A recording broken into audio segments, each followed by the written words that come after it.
حضور فرماتے ہیں قبر میں جناب موسیٰ کھڑے ہو کے، اور آگے سنیں حضور فرماتے ہیں مسجد اقصی میں گیا تو موسیٰ وہاں بھی موجود تھے، یہ بھی بخاری ہے، حضرت موسیٰ وہاں بھی فرماتے ہیں میں چھٹے آسمان پہ گیا تو موسیٰ وہاں بھی موجود تھے۔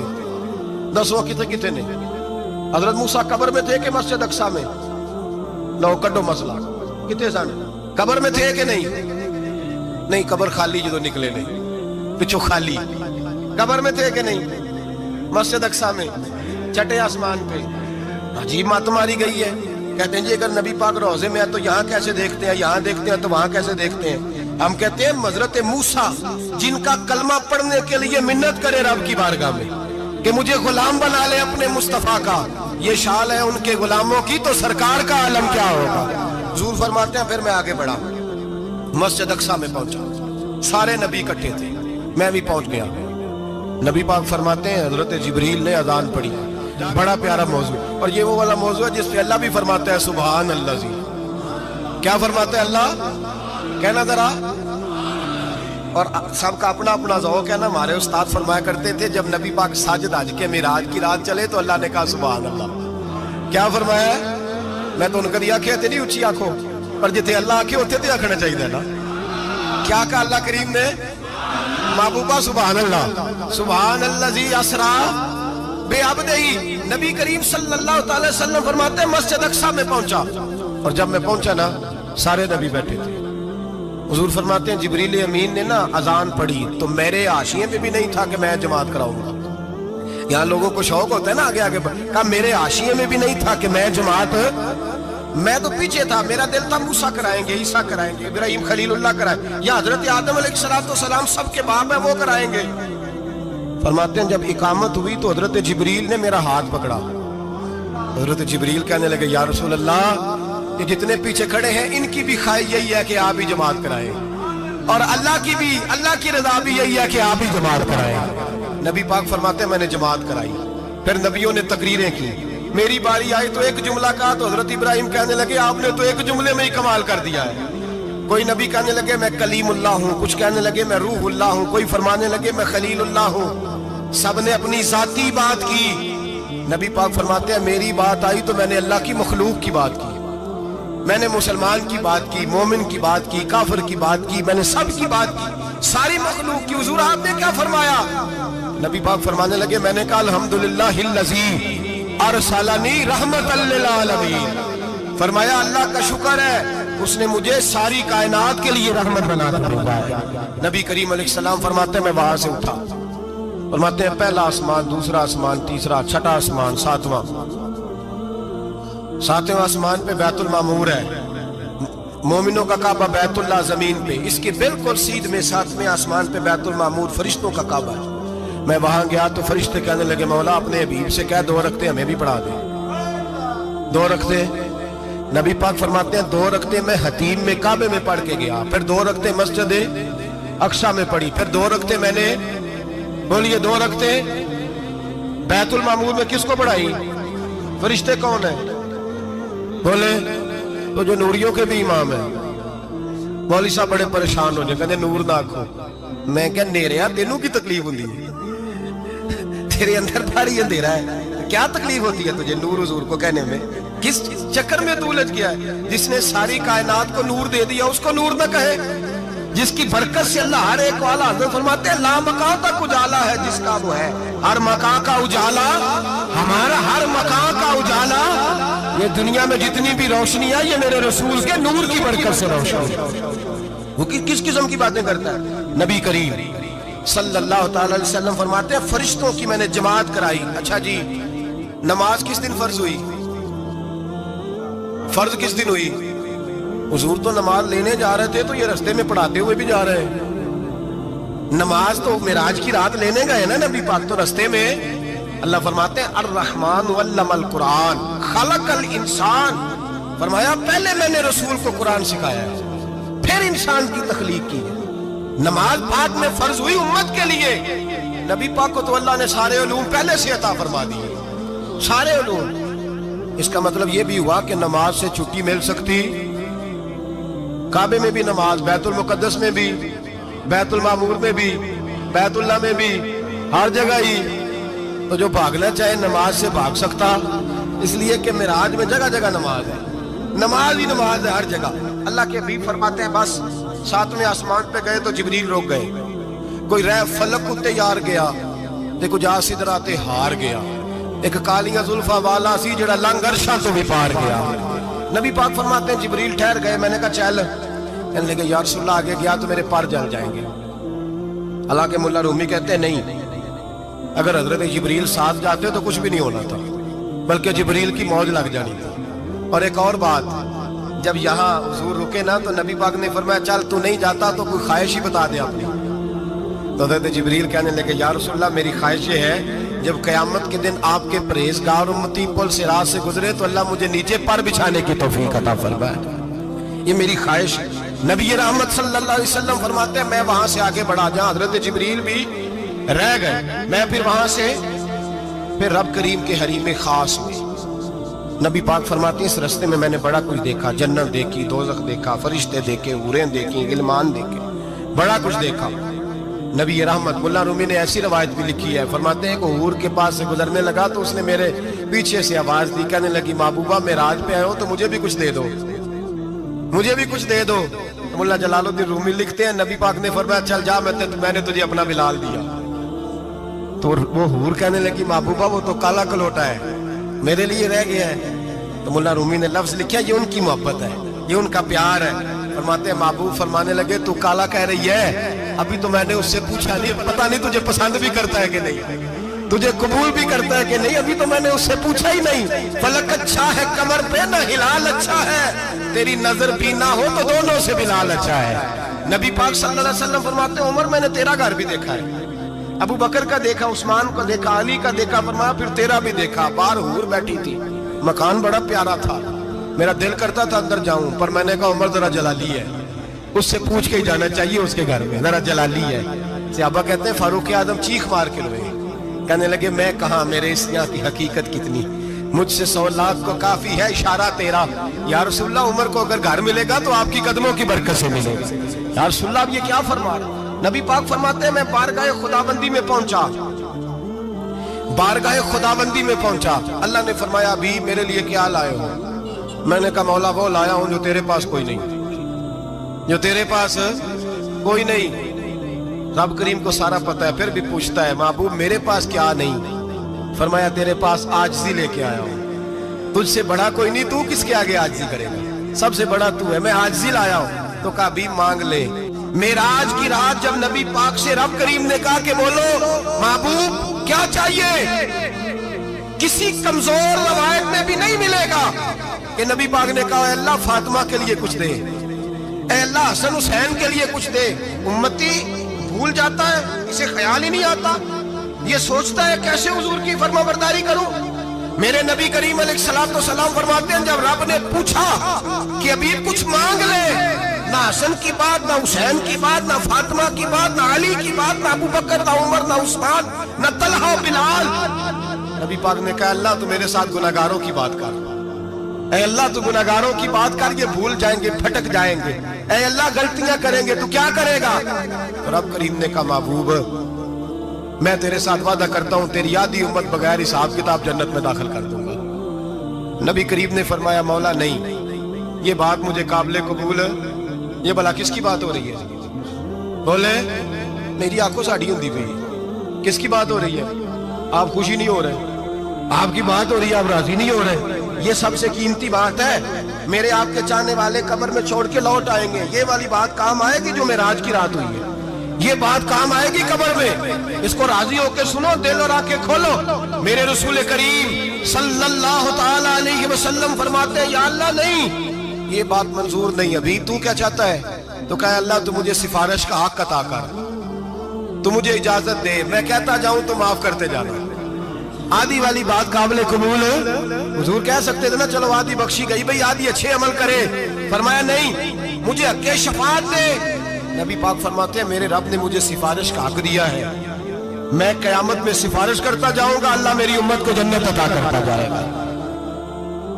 حضور واپس لوٹے، میرے اعلیٰ حضرت فرماتے ہیں جانا اتنا کمال نہیں تھا جتنا حضور کا واپس آنا کمال ہے۔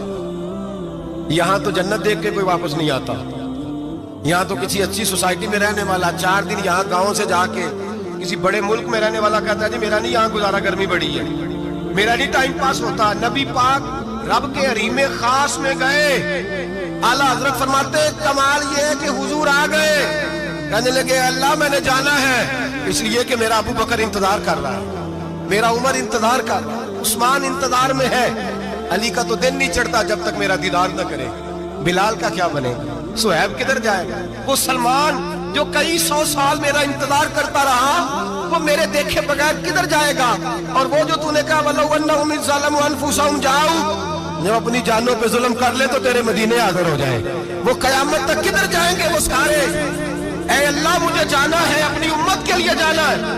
نبی پاک واپس لوٹے اور حضور نے فرمایا کہ مسند امام احمد بن حنبل میں موجود ہے، نبی پاک نے فرمایا رأیت ربی بأحسن صورہ، میں رب دیکھ کے آیا ہوں اور بڑی پیاری صورت میں دیکھ کے آیا ہوں۔ کسے دیکھ کے آیا ہوں؟ بولیے، اللہ کا نام لیں گے اجر ملے گا۔ کس کو دیکھ کے آیا ہوں؟ بولیے کس کو؟ کس کو جی؟ یہاں بھی پرسوں ایک مضمون میں دیکھ رہا تھا، کہنے لگا جی حضور نے معراج کی رات جبریل کو دیکھا، اللہ کو نہیں دیکھا۔ میں کہا تو شدائی ہو گیا، مجھے ایک بات کا جواب دینا آپ سنیں، اگر نبی پاک نے اللہ کو دیکھا ہو تو میرا آپ کا نقصان ہے کوئی اس بات میں؟ ویلو تسی نہیں نہ بولے اور میں تمہیں کھلار کے جب پوچھا کہ یہ نقصان ہے وہ دسو، پھر کی کرو گے؟ بھئی اگر نبی پاک نے اللہ کو دیکھا تو امت کا فائدہ کہ نقصان؟ تے جڑے مولوی ایڈی بڑی کتاب لکھ چھڑی نہیں ویکھیا نہیں ویکھیا انہوں بھی کدی پوچھ لیا کرو بھی تینوں کی مصیبت بنی ہے لاگے، تینوں کی وقت بنے ہے لاگے، عجیب تو عجیب نسل کا تو جانور ہے۔ بھئی نبی پاک نے دیکھا اللہ کو، تجھے کیا تکلیف ہے؟ کہتا نہیں دیکھا۔ میں کہتا تو نال سے کنوں کی پتہ ہوگے چلیا، عجیب تو انسان ہے، اتنی موٹی کتاب لکھ دی، کہتا جبریل کو دیکھ کے آ گئے۔ میں نے کہا جبریل تو روز وہاں کھڑے ہوتے تھے تیرے رسول پہ، وہ تو وہاں کھڑے ہوتے تھے، روزانہ آئے ہوتے تھے، ان کو دیکھنے جانا تھا۔ پڑھ مسند امام احمد بن حنبل میں حضرت عبداللہ ابن عباس کیا کہتے ہیں؟ کہتے ہیں رأیت ربی بأحسن صورہ، نبی پاک فرماتے ہیں میں نے رب بڑی حسین صورت میں دیکھا ہے۔ حضرت انس بن مالک فوراً اٹھ کے کھڑے ہو گئے۔ اس کے اگلی بات سنو، حضرت انس بن مالک رضی اللہ تعالیٰ عنہ کہنے لگے یا رسول اللہ اکیلے دیکھا ہو؟ میں نے بھی دیکھنا، میرا بھی دل کرتا ہے۔ وہ بولے تو باقی بھی بول پڑے، کہنے لگے بابو باتو اکیلا ہی دیکھا ہے، وَإِذَا سَأَلَكَ عِبَادِي عَنِّي فَإِنِّي قَرِيبٌ، حضور ہمارا بھی دل کرتا ہے۔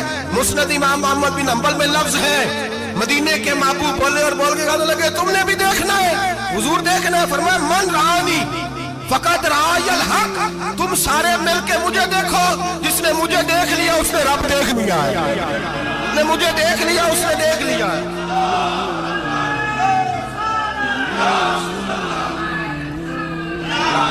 مجھے دیکھو، فرمایا ادھر دیکھو۔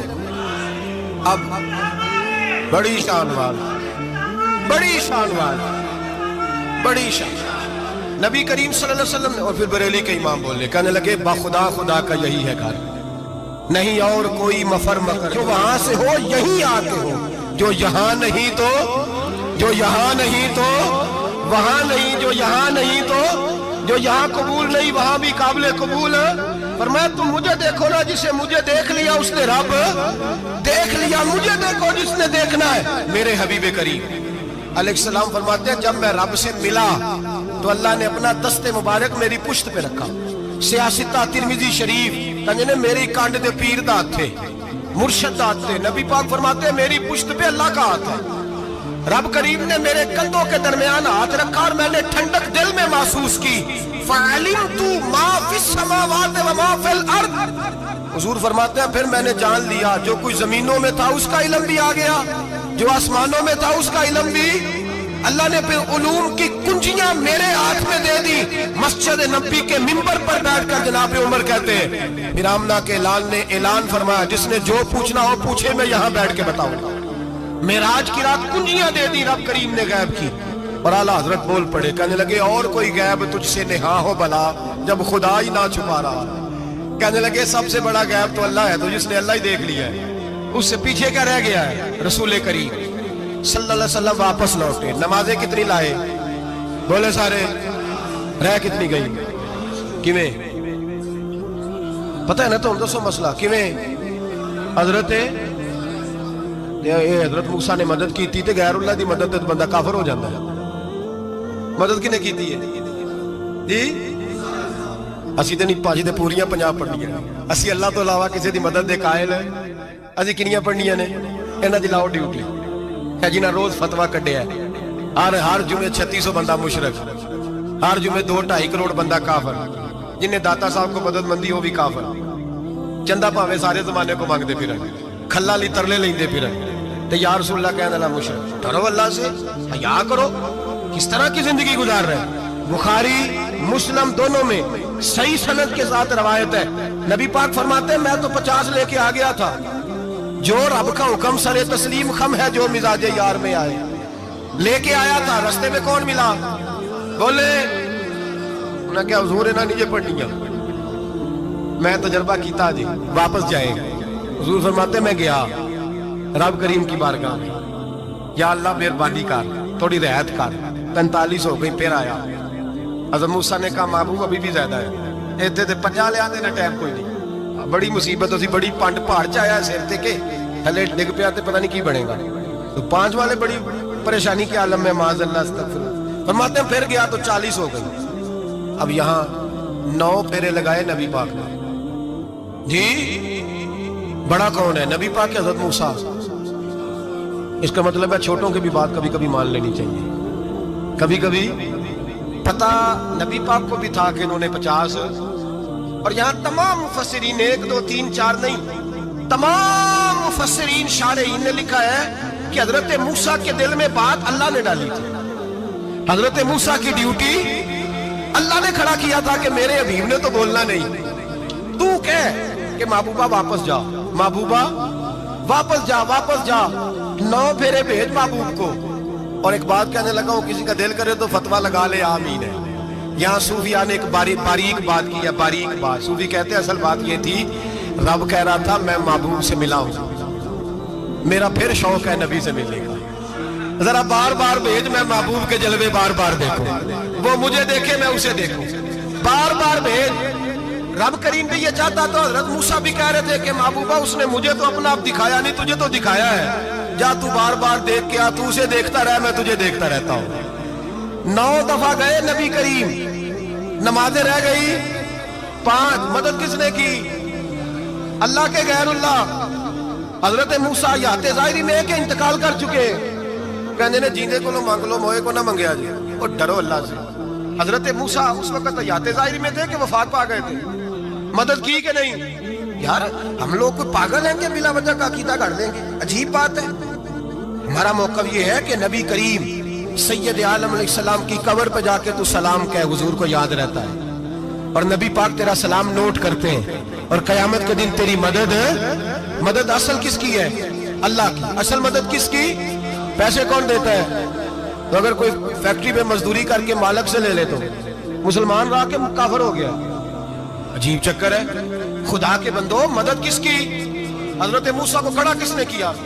ان کے دل میں بات کس نے ڈالی؟ ان کو پیغام کس نے دیا؟ نمازیں معاف کس نے کی؟ چھٹی کس نے دی؟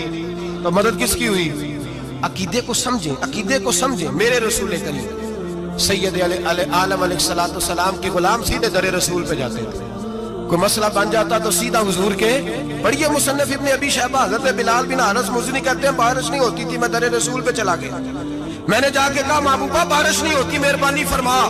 کہتے ہیں حضور میری خواب میں آئے، کہا جا عمر کو جا کے میرا سلام کہہ دے، اور اسے کہنا بارش جلدی ہو جائے گی۔ حضرت بلال بن حارث کہتے ہیں جناب عمر کو مصطفیٰ کا سلام دیا، ابھی لفظ بھی پورے ادا نہیں ہوئے تھے، رب کریم نے بارش عطا کر دی۔ عقائد اور نظریات کو سمجھیں، غور کریں، عقیدہ مضبوط رکھیں۔ اے شہنشاہ مدینہ الصلاۃ والسلام، زینت عرش معلی الصلاۃ والسلام، رب حبلی امتی کہتے ہوئے پیدا ہوئے، حق نے فرمایا کہ بخشا الصلاۃ والسلام، اور میں تو سنی ہوں، جمیل قادری مرنے کے بعد میرا لاشا بھی کہے گا الصلاۃ والسلام، میرا لاشا بھی کہے گا الصلاۃ والسلام۔ رسول کریم سید عالم صلی اللہ علیہ وسلم کے ساتھ ہمارا ایمان کا رشتہ ہے، ہمارا، اور قسم اللہ کی عزت کی، بخاری مسلم میں حضرت انس بن مالک کا عقیدہ ہے، حضرت انس بن مالک فرماتے ہیں لوگ نمازوں کا حساب کریں گے قیامت کے دن، لوگ زکاتوں کا حساب کریں گے، لوگ حج کٹھے کریں گے، صدقے کٹھے کریں گے۔ جناب انس فرماتے ہیں میں تو قیامت کے دن اپنے رسول کو تلاش کروں گا، میں نبی پاک کو تلاش، بخاری مسلم ہے، یا رسول اللہ کہاں ڈھونڈوں؟ فرمایا جا حوض کوثر پہ، نہیں تو پل صراط پہ، نہیں تو میزان عمل پہ۔ فرمایا میں تو میزان محشر میں حضور کو ڈھونڈوں گا، ہر نظر کانپ اٹھے گی محشر کے دن، خوف سے ہر کلیجہ دہل جائے گا، اوڑھ کر کالی کملی وہ آ جائیں گے، سارے محشر کا نقشہ بدل جائے گا۔ حضرت ثابت بن قیس رضی اللہ تعالیٰ عنہ نبی کریم علیہ السلام کے صحابی تھے، تو انہیں ثقل سماعت کا مسئلہ تھا، تھوڑا سا اونچا سنتے تھے۔ جو آدمی اونچا سنتا ہے نا وہ بولتا بھی اونچا ہی ہے، اونچا سنتے تھے تو پھر بولتے بھی اونچا ہی تھے۔ تو چونکہ ذرا اونچا بولتے تھے تو اب آپ اس بات کو سمجھ لیں، اس شان نزول کی روشنی میں اس آیت کو سمجھیں کہ وہ جان بوجھ کے اونچا نہیں بولتے تھے، مجبور تھے، مجبوراً اونچا بولتے تھے، لیکن رب کریم کو یہ ادا بھی پسند نہیں آئی۔ فرمایا مجبوری جتنی بھی ہو میرے نبی کا ادب قائم رکھنا ہے، ادب تم نے قائم رکھنا ہے۔ حضرت ثابت بن قیس رضی اللہ تعالیٰ عنہ نے جب یہ بات سنی تو وہ اپنے گھر کے کونے میں بیٹھ کے رونا شروع کر دیا، بڑے دن روتے رہے، بڑے دن، بڑی تکلیف میں رہے کہ یار یہ مجھ سے کیا ہو گیا، میں حضور کی بارگاہ میں اونچا بول بیٹھا ہوں۔ روئے اور بڑی شدت کے ساتھ آہوزاری کی۔ جب 2-3 دن تشریف نہ لائے، حاضر نہ ہوئے، تو اللہ کے رسول صلی اللہ علیہ وسلم نے ان کے محلے کے لوگوں سے، صحابہ سے فرمایا کہ ثابت نہیں آ رہے۔ عرض کی حضور کو تو روتے رہتے ہیں سارا دن اور بڑے پریشان ہیں۔ حضور نے فرمایا جاؤ کوئی اسے جا کے کہو کہ تجھے تیرے رسول نے بلایا ہے، جاؤ جا کے کہو کہ تجھے حضور نے تے جے محبوب بلاوے ایک دم تے پھر سر نو پیر بنائیے، او سر منگے تے سر دے دئیے تے کدے بھی دیر نہ لائیے، تے یار دا کدے بھی گلا نہ کریے، پاواں سیک دئی مر جائیے، آزم یا تے لائیے ہی نہ، جے لائیے تے پھر توڑ نبھائیے۔ پیغام گیا سرکار کا تو دوڑے آئے اور آ کے حضور کے قدموں میں بیٹھ گئے، رو پڑے، کہنے لگے حضور میں جان بوجھ کے نہیں کرتا تھا، میں مجبور ہوں، میں تکلیف میں ہوں۔ میرے رسول کریم صلی اللہ علیہ وسلم نے کہا اٹھ ذرا میرے گلے سے لا، اور فرمایا اگر تو میرا اتنا اکرام کرتا ہے، اتنی تعظیم کرتا ہے تو پھر سن، اللہ تجھے 3 نعمتیں عطا کرے گا۔ وہ جو بے ادبی کرنے والے تھے ان سے کہا ان تحبط اعمالکم، تمہارے اعمال ضائع ہو جائیں گے، اور ادب کرنے والوں سے کیا کہا؟ فرمایا اللہ 3 نعمتیں دے گا۔ کون کون سی؟ حضور فرمانے لگے رب تجھے عزت والی زندگی عطا کرے گا، اور رب تجھے شہادت کی موت دے گا، اور قیامت کے دن بغیر حساب کتاب جنت عطا کرے گا۔ یہ دور جب سے تیزی سے بڑھا ہے نا آگے، تو لوگوں نے محنت کر کے بے ادبیاں پروموٹ کی ہیں، کوشش کی گئی ہے بے ادبی پروموٹ کرنے کی۔ ہمارے ہاں یونیورسٹی کے پڑھے لکھے لوگوں سے لے کر دیہاتوں کے عام لوگوں تک ادب والا معاملہ نہ بڑا خراب ہو گیا، یعنی ہمارے لیے مسئلہ ہی کوئی نہیں، جس کی مرضی عزت اچھال دیتے، مسئلہ ہی کوئی نہیں۔ یہ جو ادب ہوتا ہے نا، اس سے خوشبو آتی ہے اور بے ادبی سے بدبو پھیلتی ہے، تعفن پھیلتا ہے، بے ادبی تکلیفوں کو جنم دیتی ہے۔ کچھ لوگ کہتے ہیں جی مطلب میں نے بات ہی کی ہے کیا ہو گیا ہے؟ بھئی بات ادب سے کرو گے تو اس سے مٹھاس پھیلے گی، اور بے ادبی سے کرو گے تو اس سے تعلق خراب ہوگا۔ ہمیں نہ بات کرنے کا سلیقہ رہا، نہ ملنے کا سلیقہ رہا، نہ آنے جانے کا رویہ ٹھیک رہا، اس سے خرابی ہونے لگتی ہے۔ آپ دیکھیں نا، ماں باپ کو بندہ پیسے دے، لاکھوں میں خرچہ دے، کپڑے خرید کے دے، سارے کام ان کے کرے، لیکن کبھی مہینے میں ایک دفعہ بے ادبی بھی کر لے، وہ راضی رہیں گے؟ بیوی کہتی ہے اپنے شوہر سے، وہ کہتی ہے تو نا مجھے سال کے بعد 1 جوڑا لے کے دیا کر، اور تو تھوڑے پیسے دے دیا کر، میں گزارا کر لوں گی، پر تو نا مجھے گالی نہ دیا کر، وہ جو تو نے کل بات کی تھی تو میں ساری رات سو نہیں سکی، تو نے اتنی سخت بات کر رہا۔ تضحیق اور توہین جو ہوتی ہے یہ تکلیف دیتی ہے آدمی، اذیت پہنچتی ہے، اذیت۔ شوہر اپنی بیوی سے کہتا ہے کہ تو نا کپڑے نہ بھی دھوئے گی تو میں دھوبی سے دھلوا لوں گا، روٹی میں ہوٹل سے کھا لوں گا، پر میری ماں کی عزت کیا کر۔ جب تو ان کی توہین کرتی ہے تو میرا دل پھٹتا ہے، مجھے تکلیف ہوتی ہے۔ آپ اس بات کو سمجھ لیں کہ یہ جو بے ادبی ہوتی ہے نا، یہ بڑا نقصان کرتی ہے معاشرے۔ ہم تو جہاں بیٹھتے ہیں آپ یقین کریں بے ادبی ہے، توہین ہی توہین ہے۔ نہ عالم دیکھا، نہ صوفی دیکھا، نہ سفید داڑھی والا دیکھا، نہ کوئی اچھا آدمی، کیونکہ ہر چیز کے اندر ہمیں دنیا نظر آتی ہے، لالچ ہی لالچ رہ گیا ہے ہر چیز میں، ہم ہر چیز کو اسی رنگ سے دیکھتے ہیں، اسی اینک سے دیکھتے ہیں۔ یہ بڑا خوبصورت رشتہ ہوتا ہے میاں بیوی کا رشتہ، یہ وہ واحد رشتہ ہے جسے اللہ تعالیٰ نے اپنی نشانیوں میں سے نشانی قرار دیا ہے۔ ان میاں بیوی کے سبب سے اولاد آئے گی، ان کے بچے ہوں گے، یہ سارا اخلاص والا رشتہ تھا، پر اس میں بھی لالچ آ گیا۔ لڑکی والے دیکھتے ہیں کہ لڑکا کیا کماتا ہے، اوپر کی کمائی کتنی ہے معاذ اللہ، اور لڑکے والے بھی پوچھتے ہیں لڑکی کیا لے کے آئے گی، تو جب یہاں بھی لالچ آئے گا، مادیت آئے گی، تو حسن ضائع ہوگا، اخلاص ضائع ہوگا، پھر جب وہ ڈیمانڈ پوری نہیں ہوگی پھر توہین ہوگی۔ کبھی بھی بے ادبی نہ کریں کسی جگہ بیٹھ کے۔ حدیث پاک سنیں، بخاری مسلم میں مشکات میں موجود ہے، حضرت ابو ہریرہ راوی ہیں، نبی کریم صلی اللہ علیہ وسلم نے فرمایا جس نے 3 لوگوں کی عزت کی، بہت بڑے جملے حدیث کے، بہت بڑے، ذرا غور کرنا۔ حضور فرماتے ہیں جس نے 3 لوگوں کی عزت کی، سمجھے میں نے اپنے رب کی عزت کی ہے۔ اللہ کرے آپ کو سمجھ آئے، دیکھیں حضور نے کتنی بڑی بات کر دی، فرمایا جس نے ان 3 کی عزت کی، سمجھے میں نے اپنے رب کی عزت کی۔ وہ 3 لوگ کون ہیں؟ تو حضور نے فرمایا جس نے سفید داڑھی والے مسلمان کی عزت کی، عالم نہیں، مفتی نہیں، صوفی نہیں، درویش نہیں، خالی مسلمان ہو، داڑھی سفید ہو۔ فرمایا جس نے سفید داڑھی والے مومن کی عزت کی، جس نے عدل کرنے والے بادشاہ کی عزت کی، اور حضور فرماتے ہیں جس نے قرآن پاک کے عالم کی عزت کی، وہ سمجھے میں نے اپنے رب کا احترام کیا ہے۔ لیکن ادب نہ کام تھوڑا مشکل ہے۔ یہ جو لوگ بہانے بناتے ہیں نا کہ آج کل کامل بندہ ہی کوئی نہیں، اچھا بندہ ہی، شریف آدمی کوئی نہیں، یہ اصل میں نا بیچارے مجبور ہیں، ان سے ادب ہوتا ہی نہیں۔ ادب اتنا آسان کام ہوتا تو پھر ابو جہل بھی نہ کر لیتا، عقل تو اسے بھی ساری تھی۔ ادب ایک خاصا مشکل کام ہے، اس کے لیے نا پھر ہم بہانے تلاش کرتے ہیں، ڈھونڈتے ہیں، کہانیاں بناتے ہیں، کہانیاں۔ ایک جگہ پہ میں بیٹھا تھا چند دن ہوئے، تو وہاں کچھ لوگ نا علماء کے بارے میں کچے کمزور، اور کسی مولوی کے سامنے بندے اس لیے بھی کسی کی توہین کرتے ہیں کہ اسے بتایا جائے کہ تم چنگا ہے باقی کوئی بھی نہیں چنگا۔ حالانکہ اس طرح کے بندے بڑے سیانے ہوتے ہیں، وہ جب یہاں سے اٹھ کے جاتے ہیں تو دوسرے کو بھی یہی سٹوری سناتے ہیں، جا کے وہ بڑے تیز ہوتے ہیں۔ وہ میں نے کہا یار چھوڑیں، آپ ایک بہترین عالم کے بارے میں اس طرح کی باتیں کیوں کر رہے ہیں؟ کہنے پیسے بڑے لیندہ جی، 40,000 روپیہ مانگتا ہے۔ تو میں کہ کیوں دیندے ہو؟ آپ مجھے ایک بات بتائیں، جو چیز مارکیٹ میں بکے نہ اس کا کوئی خریدار ہوتا ہے؟ بنتی چیز تب ہے جب اسے کوئی خریدتا ہے۔ ہم نے پہلے مارکیٹیں بنائی ہیں، بندے خریدنے شروع کیے ہیں، پیسے دینے شروع کیے ہیں، بندے خراب کیے ہیں، پھر ہم نے تنقید کرنی شروع کر دی۔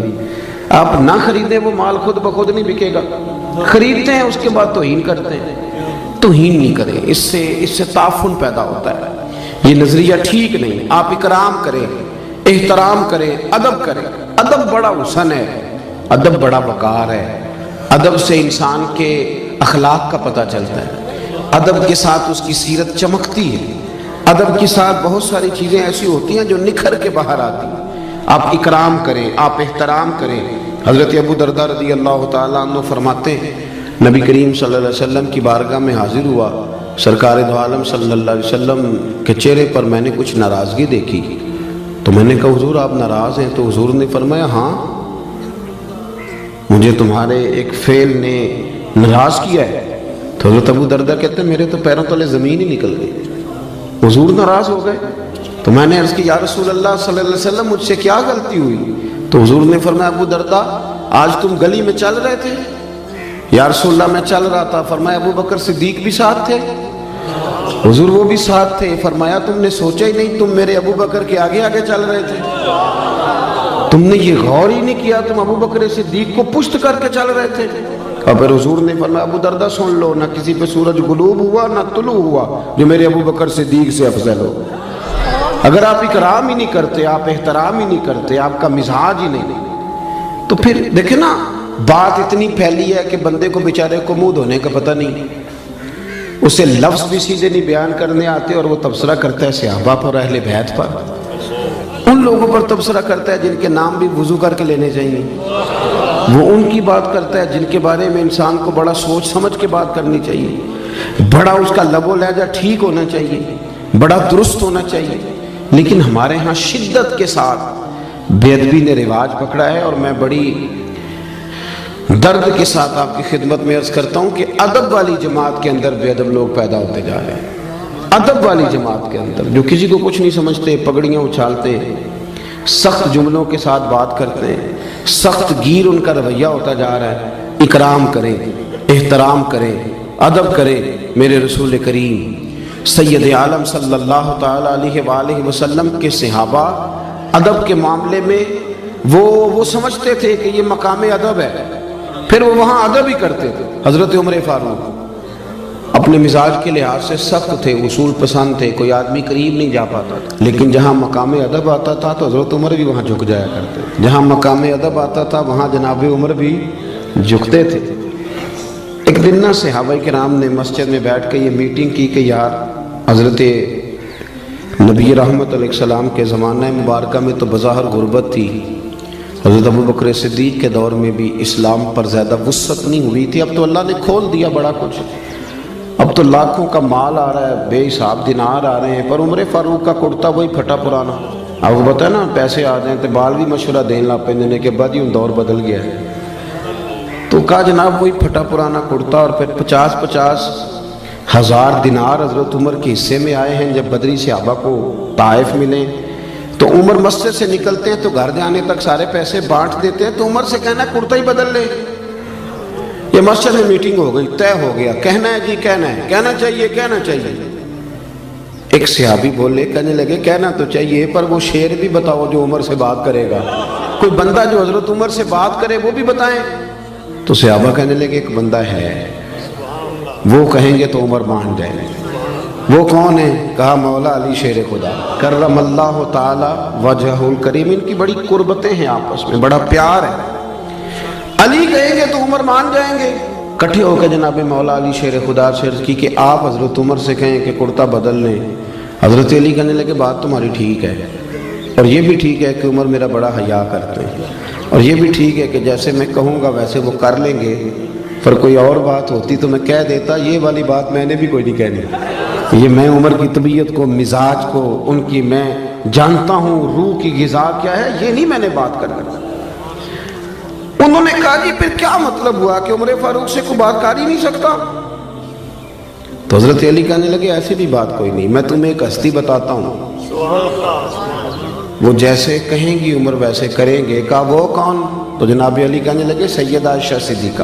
حضرت عائشہ صدیقہ ام المومنین ہیں، مومنوں کی ماں ہیں، وہ جیسے کہیں گی عمر ویسے ہی کریں گے۔ دیکھیں نا حضرت عمر فاروق امیر المومنین ہیں، ویسے بھی عمر میں بڑے تھے سیدہ عائشہ صدیقہ سے، لیکن پیغام گیا حضرت عائشہ کا۔ صحابہ نے جا کر حضرت عائشہ صدیقہ سے کہا کہ آپ بات کریں، تو آپ نے پیغام بھیجا، فرمایا بالکل کہنا چاہیے عمر سے کہ کرتا بدل لے، ویسے بھی سرکار دو عالم علیہ السلام کا فرمان موجود ہے کہ اللہ تعالیٰ نعمت دے تو اس کا اثر دیکھنا پسند کرتا ہے، تو کہنا چاہیے۔ کہتے ہیں جناب عائشہ صدیقہ رضی اللہ تعالیٰ عنہ نے پیغام بھیجا حضرت عمر کو۔ کیسر و کسرا کے بادشاہ بلاتے تھے تو فرماتے تھے جاؤ دوڑ جاؤ، میرے پاس ٹائم نہیں۔ لیکن جناب عائشہ صدیقہ کا جب پیغام گیا تو حضرت عمر نے 1 منٹ نہیں لگایا۔ تو یار ضروری ہے کہ ہر جگہ گردن اکڑ کے بندہ چلے، 1 منٹ میں پہنچے۔ حضرت انس بن مالک کہتے ہیں میں دیکھ رہا تھا پردے کے پیچھے اتحیات کی حالت میں بیٹھ کر، اور کہنے لگے اماں جی حکم ہو میرے لیے، حکم ہو مجھے فرمایا جائے، میں حاضر ہو، میں نے دیر تو نہیں کی۔ تو جناب عائشہ صدیقہ رضی اللہ تعالی عنہ کہنے لگی نہیں آپ وقت پہ آئے، تو فرمانے لگے میں تو بڑا خوش قسمت ہوں نا، مجھے نبی پاک کے گھر سے پیغام گیا ہے۔ ہمارا نا آہستہ آہستہ رویہ آہستہ آہستہ لوگوں کا خراب ہوتا جاتا ہے، ہم اپنی مرضی سے بولتے ہیں، اپنی مرضی سے چلتے ہیں، ہمارا طریقہ کار، اور کچھ ادب سکھانے والے وہ بھی بڑے انوکھے ہیں، انہوں نے ادب سکھایا مریدوں کو، پر یہ کہا ہے کہ صرف میرا ہی کرنا، اس کے علاوہ کسی اور کا، یہ بھی بہت بڑا رٹا ہے۔ ادب کرنا تو صرف میرا کرنا، یہ تو آپ نے قید کر دیا لوگوں کو، یہ آپ نے ادب نہیں سکھایا، یہ تو آپ نے اپنا طواف کرنے کا طریقہ بتلایا ہے۔ حضرت عمر فاروق حاضر خدمت ہیں، اتحیات کی حالت میں بیٹھے ہیں۔ جناب عائشہ صدیقہ رضی اللہ تعالی عنہ فرمانے لگی اے عمر فاروق، صحابہ کی خواہش ہے کہ آپ نیا کرتا پہنیں، بڑے بڑے سفیر وزیر آپ سے ملنے آتے ہیں۔ تو حضرت عمر نے گردن جھکا دی، اماں جی جیسے حکم ہوگا میں کروں گا، آپ حکم کریں میں کرتا ہوں۔ جناب سیدہ عائشہ صدیقہ رضی اللہ تعالیٰ عنہ نے کہا کہ ٹھیک ہے اب کل نیا کرتا بنوا کے پہنے. اماں جی ٹھیک ہے, ایک بات کرنے کی اجازت ہے؟ تو جناب عائشہ صدیقہ رضی اللہ تعالیٰ عنہ فرمانے لگے کیجئے. تو حضرت عمر فرمانے لگے اماں جی یہ جو میں نے کرتا پہنا ہوا ہے نا جس کو پیوند لگے ہوئے ہیں, یہ میں حضور کے زمانے میں بھی پہنتا تھا, یہ میں ابو بکر صدیق کے زمانے میں بھی پہنتا تھا. میں اسی حال میں ان کے ساتھ رہا, میں نے اسی طرح ان کے ساتھ وقت گزارا, یہی میرا انداز رہا, اور اسی طرح ہم اکٹھے بیٹھتے تھے. یہ میری یادیں ہیں, یہ میرا رنگ ہے, یہ میرا اصل ہے. اور کچا رنگ للاری والا جڑا چڑھدا لیندا رہندا, اے عشق تیرے دا رنگ محمد چڑھ جائے پھر نہیں لیندا. یہ میرا اصل ہے. اگر مجھے اجازت دے دی جائے تو نظریں ویسے کروں گا میں وہی جو آپ حکم کریں گی. جناب عائشہ نے جب یہ بات سنی تو رو پڑی, پلو بھیگ گیا آنسوؤں سے. کہنے لگی عمر آپ جائیں, جیسے آپ کا دل کرے آپ کریں, پر ایک بات میری سمجھ میں آ گئی ہے, رب نے آپ کو بڑا ہی ادب عطا کیا ہے, آپ بڑے اکرام والے. آپ یقین کریں وہ جن لوگوں کا بڑا دعویٰ ہے نا ادب کرنے کا, ان کے بھی جملوں سے ادب نظر آتا ہے, عمل سے ادب نظر نہیں آتا. وہ پہلے اینک لگاتے ہیں اچھی طرح تنقید کی, اچھی طرح اوپر سے لے کر نیچے تک بندہ پرکھتے ہیں کہ اگر کوئی کمزوری نظر آ گئی ہے تو پہلے میں بچ جاؤں, قریب نہ مجھے جانا پڑے, میں تنقید کروں. پہلے وہ اینک لگاتے ہیں, اور پھر بھی اگر کوئی ان کی پہنچ پہ پورا اتر ہی آئے تو پھر بھی جو ان کا انداز ہے وہ انداز بتاتا نہیں کہ ان کے اندر ادب ہے. تھوڑا سا ترک ہوتا ہے, تھوڑی احتیاط ہوتی ہے, تھوڑا ایک سلیقہ ہوتا ہے, اور بات کرنے میں, چلنے میں, اٹھنے میں. حضرت امام مالک رحمۃ اللہ تعالیٰ علیہ کے دروازے پہ کوئی آ کے دستک دیتا تو آپ فرماتے جاؤ پوچھو کو فقہی مسئلہ پوچھنے آیا یا حدیث پاک سننے آیا ہے. تو لوگ جا کے پوچھتے, عرض کرتے حضور, وہ کہتا میں نے نبی پاک علیہ السلام کی حدیث سننی ہے. تو امام مالک اٹھتے, پہلے غسل کرتے, پھر جبہ پہنتے, پھر امامہ باندھتے, پھر خوشبو لگاتے, پھر ایک بندہ سامنے بیٹھا, آپ ذرا غور کریں, ایک بندہ سامنے بیٹھا ہے حدیث پوچھنے آیا ہے, تو امام صاحب اس کے ساتھ نہیں بیٹھتے تھے بلکہ ممبر پہ بیٹھتے تھے, بن سنور کے سج کے ممبر پہ بیٹھتے تھے, اور پھر کہتے تھے اب میں تمہیں رسول اللہ کی حدیث سناتا ہوں, اب میں تمہیں حدیث سناتا ہوں. یہ حدیث کا ادب ہے, یہ اس کا اکرام ہے, یہ اس کی تعظیم ہے. اپنی طبیعت میں ادب لائیں, بات کریں تو ذرا سنبھل کر, گفتگو کریں تو ذرا سوچ کر. جب آپ کسی کا اکرام کرتے ہیں, جب آپ کسی کا احترام کرتے ہیں. حضرت خواجہ نظام الدین صاحب محبوب الہی رحمۃ اللہ علیہ سے آ کے ایک شخص نے کہا حضرت صاحب میرا پیر کامل نہیں, میں نے آپ سے بیعت کرنی ہے. تو آپ فرمانے لگے تجھے کیسے پتا چلا وہ کامل نہیں؟ کامل کا پتہ بھی تو کسی کامل کو چلتا ہے نا, پہلے تو نے یہ دعویٰ کیا ہے کہ میں کامل ہوں, اس لیے تو پتہ چلا نا. آپ فرمانے لگے کچھ شرعی قباحت, کہنے لگا جی نہیں شریعت میں تو کوئی ایسا مسئلہ نہیں, شریعت کے دائروں پر پورے اترتے ہیں. تو خواجہ نظام الدین صاحب محبوب الہی رحمۃ اللہ تعالیٰ علیہ ارشاد فرمانے لگے تو اللہ کی رضا کے لیے اسی کی خدمت کر اور اسی کا ادب کر. تو ادب کر, تو خدمت کر, کامل نہ ہوا نا تو اللہ تیرے خلوص کی برکت سے اسے کامل کر دے گا. لیکن بے ادبی نہ کر, توہین نہ کر کبھی بھی. یہاں تو نا میں نے شروع میں کہا اہل حق بھی بٹ گئے. ہم اپنے ماننے والوں کو یہ تربیت کرتے ہیں کہ کسی اور کی تعظیم بالکل نہ کرنا, میری کرنا, اور بڑے بڑے بہانوں سے. یہ طریقہ درست نہیں. یہ تو آپ بے ادبی کو پروموٹ کر ادب کریں, اکرام کریں. ہمیں کیا لگے, ہم نے تو ادب کرنا ہے کہ بندہ نبی پاک کے مصلی پہ کھڑا ہے, ہم نے تو ادب کرنا ہے وہ نبی پاک کے ممبر پہ بیٹھا ہے. بندہ دیکھنا کوئی ضروری تو نہیں نا, نسبت دیکھنی ہے, نسبت دیکھنی ہے, نسبت. وہ اب نا ایک اور بھی بحث ہونے لگی ہے, فلانا سید ہے اور فلانا سید ہے.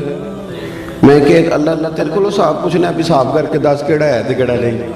میرے اعلیٰ حضرت بریلوی رحمۃ اللہ نے لکھا ہے جو کہتا ہے نا میں سید ہوں اس کا ادب کرو, تمہیں اللہ ادب کرنے کا اجر عطا کرے گا. تمہیں بحث کرنے کی بھلا کیوں ضرورت پیش آئی؟ تم نے تھرمامیٹر پکڑا, لوگوں کو چیک کرتے پھرتے ہو. ادب کریں, اکرام کریں, اس سے آپ کا وقار بڑھے. حضرت خواجہ قمر الدین سیالوی رحمۃ اللہ, حضرت شیخ الاسلام رحمۃ اللہ نے پنڈی کے علاقے میں تشریف لے گئے تھے.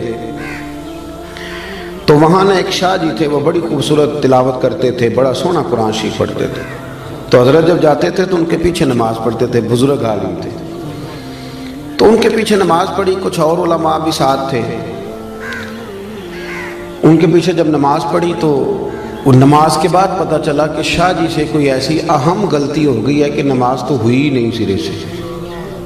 ہمارے بندے تو لقمہ دینے میں بھی 1 منٹ لگاتے ہیں، آپ کو پتہ ہے نا، 1 منٹ لگتا ہے لوگ اسی وقت لقمہ، بلکہ پتہ چل جائے صحیح کہ یہ غلطی ہے، پھر تو خیر صلی اللہ مہربانی فرمائے، پھر تو نہ آؤ۔ دیکھیں کہ بزرگوں کا طریقہ تھا، اگر کوئی عالم کے اندر غلطی محسوس کرتے تھے تو پوچھتے تھے کہ یہ آپ نے کام کیا، اس کی کیا حکمت تھی؟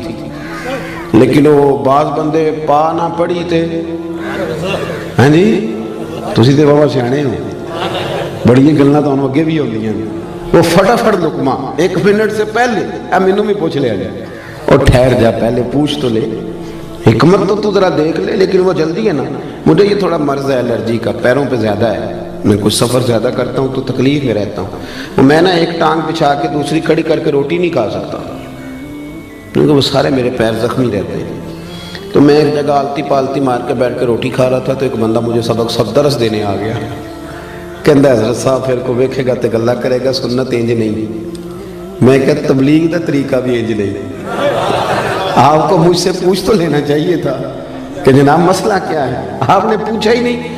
آپ کو نہیں پتا کہ قرآن پاک نے کہا ادعو الی سبیل ربک بالحکمہ، جب کسی کو دین کی دعوت دو تو دانائی کے ساتھ دو۔ آپ پہلے پوچھ تو لیتے، آپ نے تو فٹافٹ جلدی کر دی۔ اور میں نے موزے اتار کے دکھایا تو کہنے لگا جی میں معذرت چاہنا، تو میں کہے جی گل تو پہلو سوچ دو تے، پھر ذرا تیرے لیے تھوڑی آسانی ہوتی، لیکن ہم اس طرف جانے کو تیار۔ وہ ایک شاعر نے کہا تھا بھائی کچھ تو مجبوریاں رہی ہوں گی، کچھ تو مجبوریاں رہی ہوں گی، یوں ہی کوئی بے وفا نہیں ہوتا۔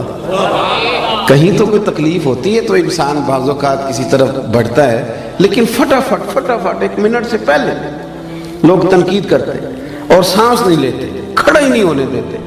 تو خواجہ قمر الدین سیالوی رحمۃ اللہ تعالیٰ نے نا سید صاحب کے پیچھے نماز پڑھی، عالم تھے، سید تھے، حافظ تھے، قاری تھے، غلطی ہو گئی اور غلطی اتنی واضح ہے کہ نماز ہی نہیں ہوئی۔ ذرا سننا، میں ہوتا تو میرا تو فتویٰ بالکل میری جیب میں ہے، جانے کب مار دے کوئی مجھے کافر کر کے، شہر کا شہر مسلمان بنا بیٹھا ہے، اسی وقت فتویٰ دیتا اور ختم کر دیتا ہر شہر۔ اتنی عمر ہوگی نماز ہی نہیں پڑھانی ہوگی، پتہ نہیں کیا کچھ کہہ دیتے معاذ اللہ۔ تو وہ علماء ساتھ تھے، وہ آہستہ آہستہ اشارے ہونے لگے کہ نماز نہیں ہوئی، نماز نہیں ہوئی۔ تو خواجہ صاحب رحمۃ اللہ علیہ فرمانے لگے پتہ مجھے بھی ہے نماز نہیں ہوئی، لیکن یہ عام بندہ نہیں، یہ سید زادہ ہے، ان کو لقمہ دینا ہے تو میں کچھ جملہ تلاش کر رہا ہوں، کوئی لفظ مل جائے تو لقمہ دوں۔ خواجہ صاحب بڑے منطقی فلسفی تھے، پر بعض ادب والی جگہ ہوتی ہیں جہاں منطق فلسفے ختم ہو جاتے ہیں، وہاں ادب ہی دیکھیں نا، اعلیٰ حضرت سے بڑا منطقی فلسفی کوئی نہیں۔ جب ان کا کلام پڑھتے ہیں تو یوں لگتا ہے کہ لفظ خود اعلیٰ حضرت کے سامنے کھڑے ہو جاتے تھے کہ مجھے لکھو، زمین و زمان تمہارے لیے، مکین و مکان۔ آپ ذرا دیکھیں تو یہ ایک سیل رواں ہے، لیکن جب سادات کی بات آئی، جب ادب کی بات آئی، جب بات ختم ہو جاتی ہے نا تو پھر بندہ کہتا ہے کیا ہی بات ہے، لفظ ختم ہو جائے تو پھر بندہ کہتا ہے۔ اعلیٰ حضرت بھی فرماتے ہیں کیا بات رضا اس چمنستان کرم کی، زہرا ہے کلی جس میں حسن اور حسین پھول۔ خواجہ صاحب رحمۃ اللہ تعالیٰ علیہ کہنے لگے یہ عام بندہ نہیں نا، سید ہے اور عالم ہے، ان کو لقمہ بھی دینا ہے تو ذرا ہوش سے دینا ہے، ادب سے دینا ہے، ادب سے۔ کہنے لگے ٹھہر جاؤ ذرا، مجھے لفظ تلاش کر لینے دو، کوئی لفظ ملتا ہے تو پھر شاہ جی کو بتاتا ہوں کہ نماز نہیں ہوئی۔ تھوڑی دیر کے بعد فرمانے لگے لو بھئی علماء کرام لفظ مل گیا۔ اب میں شاہ جی کو لقمہ دینے لگا، جیب سے 100 کا نوٹ نکالا، آگے بڑھے، شاہ جی کو نذرانہ دیا، پھر ہاتھ چومے، اور دیکھو لقمہ دینے کا انداز۔ فرمانے لگے شاہ جی آپ نے نماز پڑھائی ہے، مزہ بڑا آیا ہے، نماز آپ نے پڑھائی ہے، مزہ بڑا آیا ہے، ذرا یہی نماز ایک دفعہ دوبارہ نہیں پڑھا دیتے، مزہ بڑا آیا، ذرا یہی نماز ایک دفعہ دوبارہ نہیں پڑھا دیتے۔ شاہ جی بڑے سیانے تھے، کہنے لگے لگ رہا تھا مجھے کہ نماز نہیں ہوئی، لیکن چلیں آپ نے بتایا تو میں سمجھ گیا ہوں کہ آپ نے مسئلہ بھی بتا دیا ہے اور ادب بھی قائم رکھا ہے، بات بھی سمجھا دی، بے ادبی نہ کرے زندگی میں، توہین نہ کرے۔ دیکھیں نا، آپ ایک لفظ کہہ کے گھر چلے جاتے ہیں پر وہ لفظ زبان سے نکلتا ہے دوبارہ واپس نہیں آتا، تھوڑا سوچ کے بولے وقولوا للناس حسنا. اللہ فرماتے ہیں لوگوں سے بات کرو تو اچھی بات کرو، اچھے پیرائے میں بات کرو، خوبصورت بات کرو، ادب کریں. اور ادب کوشش کریں کہ کوئی ضروری نہیں. تو ہمارے یہاں بہت سارے لوگ کہتے تھے یہ تو آئے نہیں حدیث میں، تو یہ آپ کیا کر رہے ہیں. بہت ساری باتیں ایسی تھیں جو سرکار فرماتے نہیں تھے پر صحابہ کرتے تھے. حضرت اسلم بن شریک رضی اللہ تعالیٰ عنہ حضور کے صحابی ہیں. ان کی ڈیوٹی تھی نبی پاک کے گھوڑے پر کجاوا باندھنے کی. تو رات کو پوچھ لیتے تھے کہ یا رسول اللہ صلی اللہ علیہ وسلم صبح کہیں جانا تو نہیں. تو اگر حضور فرماتے ہیں ہاں جانا ہے تو وہ اس وقت گھوڑے پہ کجاوا باندھ کے تیار کر کے پیش کر دیتے. ایک دن رات کو پوچھنے لگے کہ حضور کہیں جانا ہے. فرمایا فجر پڑھ کے جانا ہے. حضور نے فجر کی نماز پڑھائی، باہر نکلے تو گھوڑا تیار تھا، کجاوا بندھا ہوا تھا. اللہ کے محبوب گھوڑے پہ بیٹھے سفر کیا، واپس آئے تو فرمایا ذرا اسلم بن شریک کو تو بلاؤ. وہ حاضر خدمت ہوئے تو سرکار فرمانے لگے آج کجاوا تم نے نہیں باندھا. تو وہ رو پڑے، کہنے لگے سونیا میرے پیر باندھنے کا انداز بھی آپ کو پتہ ہے. تو حضور فرمانے لگے مجھے پتہ چل گیا ہے کہ یہ سٹائل تیرا نہیں ہے، آج تو نے نہیں باندھا. حضور نے کہا نہیں تھا، حکم نہیں دیا تھا، پر ان کا ادب کرنے کا طریقہ دیکھیں. عرض کرنے لگے یا رسول اللہ صلی اللہ تعالیٰ علیہ وسلم رات کو نا میرے اوپر غسل فرض تھا. جب میں صبح اٹھا ہوں تو غسل فرض تھا. اب اگر میں غسل کر کے کجاوا باندھتا تھا تو حکم ماننے میں دیر ہوتی تھی، اور یہ بھی بے ادبی ہے. اور حضور یہ میری غیرت گوارا نہیں کرتی تھی کہ میں نے غسل کرنا ہو اور میں آپ کے گھوڑے کو بھی ہاتھ لگاؤں اور گھوڑے کے کجاوے کو بھی ہاتھ لگاؤں. میں اس کو بھی بے ادبی سمجھتا ہوں. تو پھر میں نے کسی اور کی ڈیوٹی لگائی، کسی اور کی. کسی جگہ حکم نہیں تھا کہ تم نے غسل کرنا ہو تو میرے گھوڑے کو ہاتھ نہ لگانا، حکم نہیں تھا. پر وہ سمجھتے تھے کہ پائے نظر ہوش میں آ، یہ کوہ نبی ہے، آنکھوں سے بھی چلنا یہاں بے ادبی ہے. اپنی زندگی میں ادب کریں اور اکرام کے ساتھ، ادب کے ساتھ. علامہ اسماعیل حقی نے لکھا ہے، بس بات ختم کرنے لگا ہوں. علامہ اسماعیل حقی رحمۃ اللہ نے لکھا ہے کہ ایاز کا جو بیٹا تھا نا تو اس کا نام تھا محمد بن ایاز. تو سلطان محمود غزنوی جب اس کو آواز دیتے تھے تو بڑے پیار سے، بڑے میٹھے، اور محمد بن ایاز میری بات سنو. ایک دن آواز دی کہنے لگے ایاز کے بیٹے ذرا آنا، ایاز کے بیٹے ذرا. تو ایاز دوڑ کے حاضر ہوا، کہنے لگا حضور غلام زادے سے کوئی غلطی ہو گئی ہے. کہا کیوں، کیا ہوا؟ کہنے لگے آج آپ نے نام نہیں لیا، آپ نے کہا ایاز کا بیٹا. پہلے تو آپ محمد بن ایاز کہتے تھے، حالانکہ وہ نام اس کے بیٹے کا تھا، حضور کا نہیں تھا. حضور کے نام پر نام رکھا تھا. لیکن محمود غزنوی کیا کہتے ہیں، یہ دیکھیں، یہ بیٹھتے تھے نا حضرت ابو الحسن خرقانی کی بارگاہ میں تو وہاں سے ادب سیکھا تھا. کیا کہنے لگے؟ کہنے لگے یہ نام میرے نبی کریم کے نام پہ رکھا گیا ہے. آج میرا وضو نہیں تھا اس لیے میں نے محمد بن ایاز نہیں کہا، میرا وضو نہیں تھا اس لیے میں نے یہ نام اپنی زبان سے ادا. تو اپنی زندگی میں نا آپ سمٹیں. بڑا بد نصیب ہوتا ہے وہ بیٹا، بد نصیب ترین وہ بیٹا ہے کہ جس کی اماں اس کے ساتھ بات کرنے میں 100 دفعہ سوچتی ہے کہ کہیں بدتمیزی نہ کر دے. اس کا والد سوچتا ہے کہ پتہ نہیں کہاں سے بولے گا، کوئی غلط بات ہی نہ کر دے. سوچ سمجھ کے جس کے ماں باپ، استاد، مشائخ بھی کھل کے بات نہ کرے. اور وہ بڑا نصیبوں والا ہے جس کا باپ بڑا جھڑکتا ہے پر وہ گردن جھکا کے رکھتا ہے. وہ گردن، وہ کہتا ہے میرا والد ہے، مجھے مار بھی دے تو میرا باپ ہے. یہ خوش نصیب لوگ ہوتے ہیں، خوش نصیب کہ جن کے ماں باپ کو پتہ ہوتا ہے کہ یہ کبھی بے ادبی نہیں کرے گا. وہ بڑا بد نصیب ہے کہ جس کے بڑے یہ سوچتے ہیں کہ نہ جانے یہ کیا کرے گا، کہاں بات کرے گا. تو میری ساری گفتگو کا خلاصہ یہ کہ زندگی ادب والی بنائیں، پیار والی بنائیں، پریم والی بنائیں. ایک ہمارے ہاں اور آج کا ریت چلی ہے جی، وہ کعبے کی طرف ٹانگیں کرنا کون سا حدیث میں منع آیا ہے، اور فلانی چیز جی آپ تو جان بوجھ کے کر رہے ہیں. اور اللہ تعالیٰ خیر کرے، بہت سارے لوگ حرم شریف سے واپس آتے ہیں تو یہ کہانیاں سناتے ہیں آ کے. سن لیں، مشکات میں حدیث ہے، ایک شخص نے کعبے کی طرف منہ کر کے تھوک دیا تھا. کعبہ سامنے نہیں تھا، کعبے کی طرف. تو حضور نے فرمایا یہ کون ہے؟ یا رسول اللہ فلانی مسجد کا امام ہے. فرمایا آج کے بعد نماز نہ پڑھائے. نماز پڑھانے لگے تو لوگوں نے روک دیا، کہا آپ نماز نہیں پڑھائیں گے، نبی پاک علیہ السلام نے منع کیا. تو وہ حضور کی بارگاہ میں حاضر ہوئے، یا رسول اللہ آپ نے منع کیا؟ حضور نے فرمایا ہاں منع کیا ہے. تو نے میرے سامنے کعبے کی سمت منہ کر کے تھوکر لفظ دیکھیں حدیث کے. حضور فرمانے لگے تو نے اللہ کو بھی اذیت دیا, اللہ کے رسول کو بھی اذیت دی. یعنی بے ادبی تو اذیت دیتی ہے, تکلیف. اور یہاں لوگ دلیلیں پوچھتے پھرتے ہیں, دلیلیں پوچھتے پھرتے ہیں. ادب کریں. کبھی بھی زندگی میں صحابہ, اہل بیت, تابعین, اولیاء, صوفیاء, علماء, حتیٰ کہ قاری, حافظ, ہمیں ادب کرنا ہے. ہماری ذمہ داری ادب ہے. کسی بندے کا عمل کیا ہے وہ حساب ہم نے نہیں لینا, وہ اللہ نے لینا ہے. وہ اللہ لے لے گا اپنے وقت پہ. ہم حساب ہی کرتے رہتے ہیں اور جو ہمارا اصل کام ہے وہ رہ جاتا ہے. دعا کرتا ہوں اللہ کی بارگاہ میں جو میں نے کہا میرا مالک اسے قبول فرمائے.